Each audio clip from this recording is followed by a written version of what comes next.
एक समय की बात है। एक राज्य में एक प्रतापी राजा राज करता था।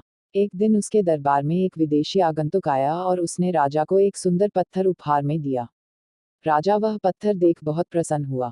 उसने उस पत्थर से भगवान विष्णु की प्रतिमा का निर्माण कर उसे राज्य के मंदिर में स्थापित करने का निर्णय लिया और प्रतिमा निर्माण का कार्य राज्य के महामंत्री को सौंप दिया। महामंत्री गांव के सर्वश्रेष्ठ मूर्तिकार के पास गया और उसे वह पत्थर देते हुए बोला, महाराज मंदिर में भगवान विष्णु की प्रतिमा स्थापित करना चाहते हैं। 7 दिवस के भीतर इस पत्थर से भगवान विष्णु की प्रतिमा तैयार कर राजमहल पहुंचा देना। इसके लिए तुम्हें 50 स्वर्ण मुद्राएं दी जाएंगी। 50 स्वर्ण मुद्राओं की बात सुनकर मूर्तिकार खुश हो गया और महामंत्री के जाने के उपरांत प्रतिमा का निर्माण कार्य प्रारंभ करने के उद्देश्य से अपने औजार निकाल लिए। अपने औजारों में से उसने एक हथौड़ा लिया और पत्थर तोड़ने के लिए उस पर हथौड़े से वार करने लगा। किंतु पत्थर जस का तस रहा।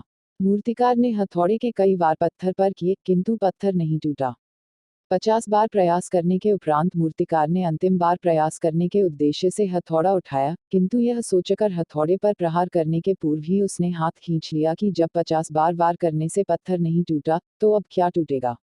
वह पत्थर लेकर वापस महामंत्री के पास गया और उसे यह कह वापस कर आया कि इस पत्थर को तोड़ना नामुमकिन है, इसलिए इससे भगवान विष्णु की प्रतिमा नहीं बन सकती। महामंत्री को राजा का आदेश हर स्थिति में पूर्ण करना था, इसलिए उसने भगवान विष्णु की प्रतिमा निर्मित करने का कार्य गांव के एक साधारण से मूर्तिकार को सौंप दिया। पत्थर लेकर मूर्तिकार ने महामंत्री के सामने ही उस पर हथौड़े से प्रहार किया और वह पत्थर एक बार में ही टूट गया। पत्थर टूटने के बाद मूर्तिकार प्रतिमा बनाने में जुट गया। इधर महामंत्री सोचने लगा कि काश पहले मूर्तिकार ने एक अंतिम प्रयास और किया होता तो सफल हो गया होता और 50 स्वर्ण मुद्राओं का हकदार बनता। सीख। मित्रों, हम भी अपने जीवन में ऐसी परिस्थितियों से दो चार होते रहते हैं।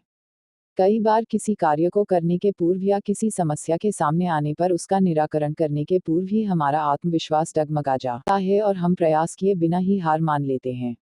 कई बार हम एक दो प्रयास में असफलता मिलने पर आगे प्रयास करना छोड़ देते हैं, जबकि हो सकता है कि कुछ प्रयास और करने पर कार्य पूर्ण हो जाता या समस्या का समाधान हो जाता। यदि जीवन में सफलता प्राप्त करनी है तो बार बार असफल होने पर भी तब तक प्रयास करना नहीं छोड़ना चाहिए जब तक सफलता नहीं मिल जाती। क्या पता, जिस प्रयास को करने के पूर्व हम हाथ खींच ले, वही हमारा अंतिम प्रयास हो और उसमें हमें कामयाबी प्राप्त हो जाए।